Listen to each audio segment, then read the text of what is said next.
cannot make a good movie if the studio president, the man you're working for. False!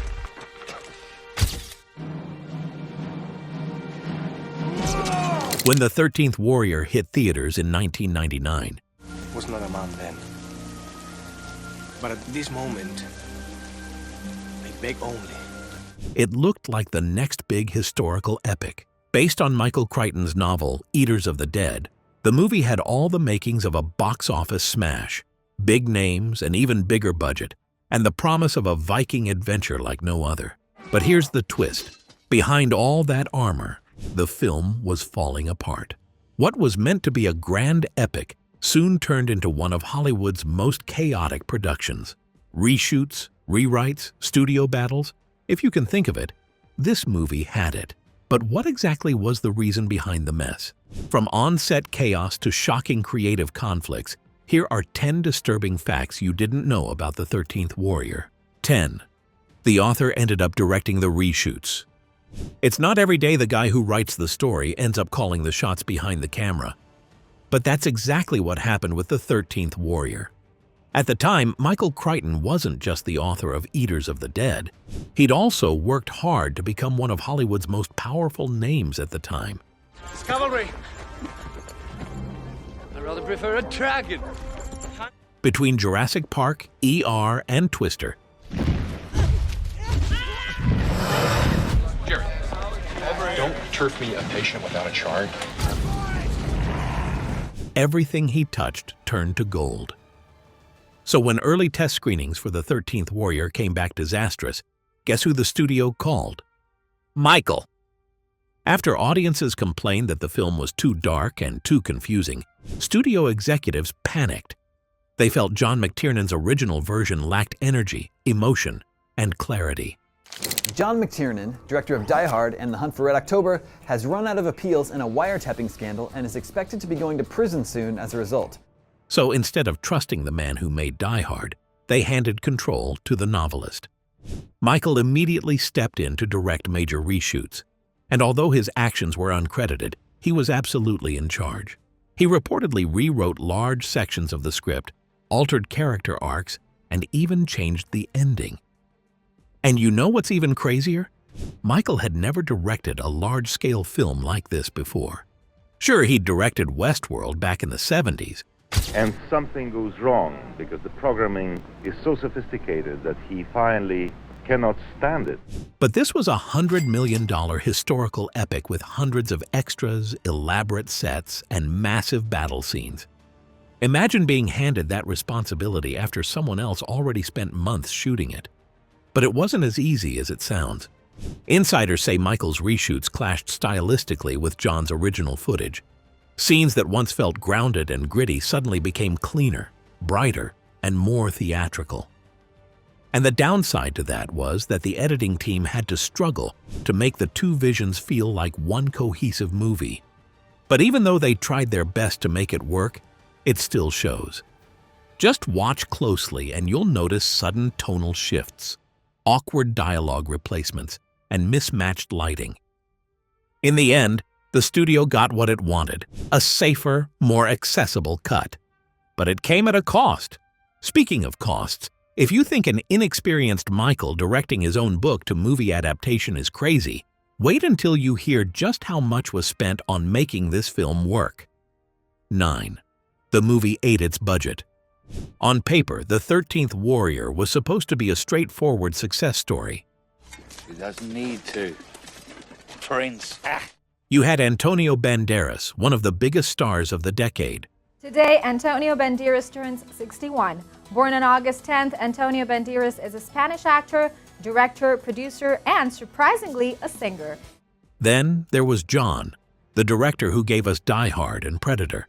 And of course, the screenplay came from Michael, the same man who wrote Jurassic Park. What could possibly go wrong? Well, everything. The movie started with a budget that was already ambitious, around $85 million.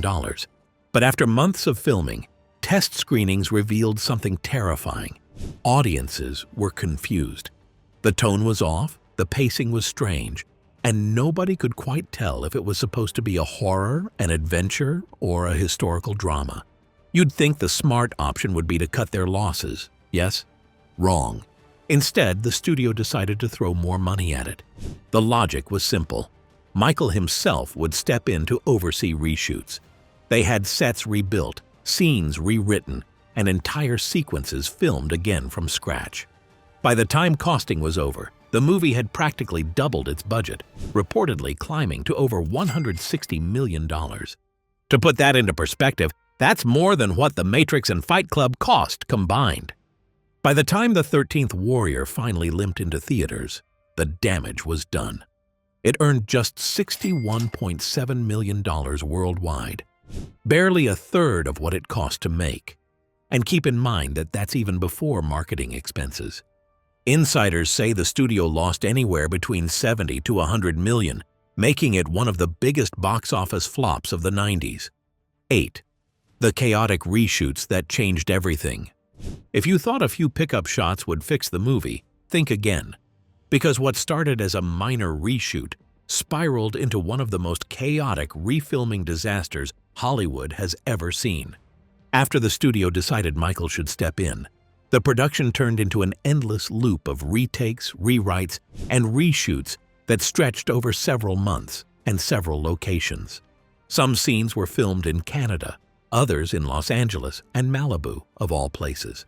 Scenes that weren't shot on actual locations had to be filmed on sound stages, hastily rebuilt to match the original Viking sets. In fact, it got so bad that the crew reportedly joked that the 13th Warrior had become the 13th version. To make matters worse, entire battle scenes were restaged. Dialogue was rewritten on the spot. Stunt coordinators were replaced, camera teams were swapped out, and some actors were called back so many times they couldn't remember which take belonged to which version of the script. One insider even described the experience as shooting 3 movies at once and hoping one of them made sense. Even Antonio Banderas was caught in the chaos. He had already moved on to other projects when he was summoned back for months of additional filming. Between costume fittings, altered sets, and rewired lighting, it was clear this wasn't a simple patch job but a full-on reconstruction. The result? A production with no consistent tone. The original cut by John had been dark, moody, and atmospheric, more of a survival thriller. Michael's less dark reshoots pushed it toward a polished adventure film with brighter visuals and a more heroic feel. So naturally, when editors tried to merge the two visions, it felt like oil and water. Even to this day, fans debate which parts belong to which director. Some scenes have John's raw grit, while others clearly scream Michael's cleaner style. But no matter who shot what, one thing's clear: those reshoots changed everything. 7. The rejected musical score that cost a fortune. Imagine spending months composing an entire movie score, full orchestra, choirs, the works, only to have the studio throw it all out. That's exactly what happened with this movie.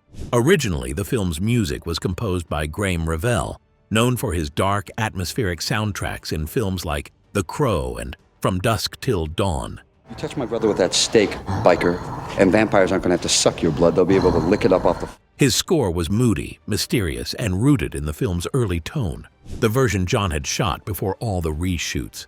It leaned heavily on drums, guttural chanting, and an almost primal rhythm that perfectly captured the sense of fear and isolation surrounding the Vikings and the mysterious Wendell. But when Michael took over and started reshaping the film, that entire sound no longer fit. His new version aimed for a cleaner, more heroic adventure tone, not the grim, eerie horror vibe Graham's music created. So, in a move that still baffles fans and composers alike, the studio scrapped the entire original score. Enter Jerry Goldsmith, one of Hollywood's most legendary composers. He was brought in to completely redo the soundtrack from scratch, a massive undertaking, especially for a movie already drowning in production costs. Jerry worked quickly, building a sweeping orchestral sound with touches of Middle Eastern influence to reflect Antonio's character, Ahmed Ibn Fadlan. But here's the crazy part. Jerry had actually composed a score for Mulan around that same time. And you can feel that energy here. Big horns, emotional strings, and the sense of an epic journey. The result was stunning, but the cost? Astronomical. Hiring Jerry, re-recording the entire score, and remixing the film's sound design easily added millions to the already bloated budget. To this day, only snippets of Graham's original work survive online, shared by fans who still argue that his version better matched the film's darker spirit. 6. A story that didn't know what it wanted to be. If you've ever watched The 13th Warrior and thought, wait, what exactly is this movie trying to be? You're not alone, because that confusion isn't accidental. It's baked into the film's DNA. We now know the movie was based on Michael's 1976 novel, which was actually meant to be a clever literary experiment. Michael reimagined Beowulf, the ancient Old English epic, as a historical travel journal written by a real 10th century Arab traveler named Ahmad ibn Fadlan. It was half satire, half historical fiction, and Michael used fictional academic commentary to make it sound like a genuine historical document, blending myth and anthropology into one brilliant concept. But here's the problem. How do you turn that into a mainstream action movie? John had initially tried to honor Michael's grounded realism, focusing on mud, smoke, and fear, the kind of raw brutality you'd expect from Viking-era combat. His version leaned heavily into the horror of the unknown, treating the Wendell, the film's mysterious antagonists, as something out of human nightmare. Michael's Reshoots, however, pulled the story in a completely different direction. Suddenly, it wasn't about primal fear anymore. It was about heroism, friendship, and unity. Scenes that once played like psychological horror were re-edited into rousing battle moments.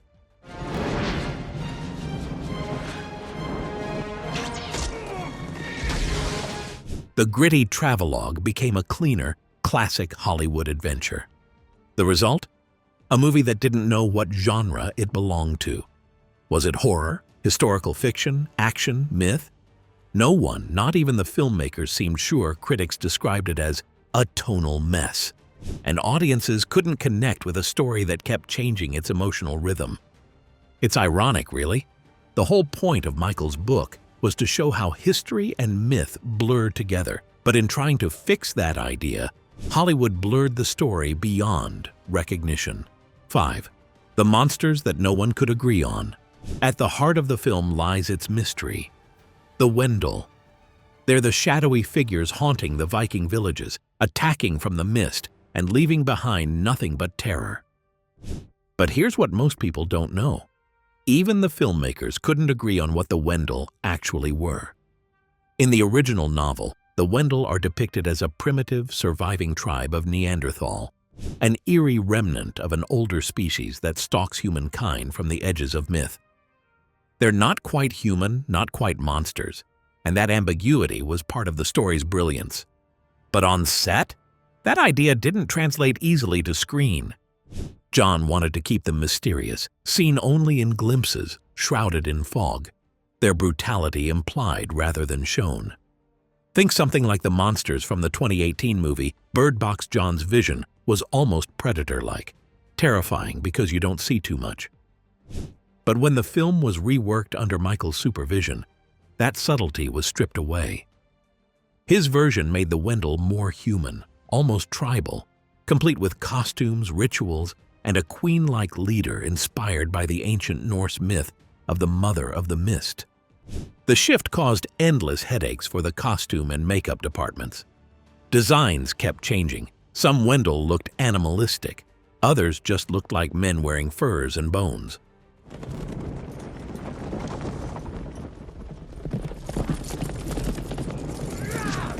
Whole sequences were shot twice to emphasize different interpretations of what the Wendell were supposed to represent. Even the lighting and camera choices conflicted. John had shot them as silhouettes, while Michael's team wanted their faces visible. By the time editing wrapped, the Wendell no longer inspired fear, they just confused. Viewers couldn't tell whether they were human cultists or supernatural creatures. Critics noticed too, calling the villains undefined and cinematically toothless. It's one of the strangest ironies in film history. The very creatures that drove the story's suspense became its weakest link. What began as an exploration of mankind's fear of the unknown turned into a muddled monster movie that didn't know where its own monsters came from. And just like that, the 13th Warrior's terror turned into another casualty of a creative tug-of-war that many careers never recovered from. 4. The director whose career never recovered. Before the 13th Warrior, John was untouchable. Die Hard and Predator aside, he was also the guy who gave us The Hunt for Red October, another classic that redefined action filmmaking. If anyone could bring Michael's Viking adventure to life, it was him. But what John didn't know was that the 13th Warrior would mark the beginning of the end of his Hollywood reign. John's approach was slow-burning, atmospheric, and suspenseful. But when the studio saw the first cut, panic set in. Executives thought it was too bleak, too slow, and not commercial enough. They wanted something flashier, something that could compete with the crowd-pleasing energy of Braveheart or Gladiator, even though Gladiator hadn't come out yet. Instead of backing their director, the studio sided with Michael. Just like that, John was pushed aside during reshoots and had little to no say in the final edit. The film that finally hit theaters was a version he barely recognized. It had stripped away much of his tension and tone. As if that wasn't bad enough, when the movie bombed at the box office, guess who got blamed? Not the studio, not even Michael, but John. Why so, you ask? Well, for one, his name was out there as the director of the film. The fallout was brutal. Hollywood's golden action director suddenly found himself labeled difficult and out of touch. Projects dried up. When he eventually returned with Rollerball in 2002, it was another critical disaster. By the mid-2000s, John's career was in freefall, and later, following a legal scandal involving wiretapping and false statements, his fate would be sealed completely. 3. A marketing disaster that nobody could save. When it came time to sell the film, the studio ran headfirst into another disaster, the title. Originally, the film was meant to stick to the same title as its book origins, Eaters of the Dead. However, to many, the title sounded mysterious, literary, and a little intimidating. So the studio made a decision they thought would help. They changed it to The 13th Warrior. The goal was simple: make it sound more like a straightforward Viking adventure and appeal to mainstream audiences. But here's the problem. The new title didn't tell anyone what the movie was actually about. Was it horror, action, fantasy, historical epic? Marketing tried to bridge the gap with trailers and posters, but they only added to the confusion. Some trailers emphasized mysterious creatures lurking in the mist. Others focused on Antonio swinging swords alongside Viking warriors. Even the poster art conflicted. One poster made it look like a horror flick, another like a heroic adventure. Audiences didn't know what to expect, and that uncertainty killed ticket sales.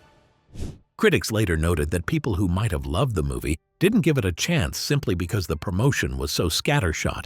It was like walking into a store and finding every product mislabeled. Even press interviews and tie-in promotions were uneven. Antonio talked about action and adventure. The studio tried to emphasize the Viking culture and historical elements. By the time the movie opened, the campaign had created more questions than answers. 2. Antonio Banderas, a Muslim hero in a Viking world. One of the most surprising things about the film is its lead, Antonio Banderas, playing a character who was so different from anything Hollywood was used to, a Muslim protagonist, smart, cultured, and the narrative center of a Viking story. Antonio played Ahmad ibn Fadlan, a 10th-century Arab traveler and scholar sent on a diplomatic mission. Unlike the typical Hollywood portrayal of Muslims at the time, often villains, background characters, or stereotypes, Ahmad was complex, articulate, and brave. He wasn't just the outsider. He was the lens through which the audience experienced the story. And yet, the movie didn't really lean into his identity as it could have. Still, it's part of what makes it fascinating.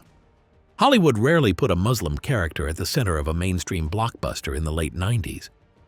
It was a bold choice, and Antonio embraced it fully, studying Arabic customs, attempting to capture Ahmad's honor and intelligence, and learning to navigate the cultural contrasts between his character and the Viking warriors.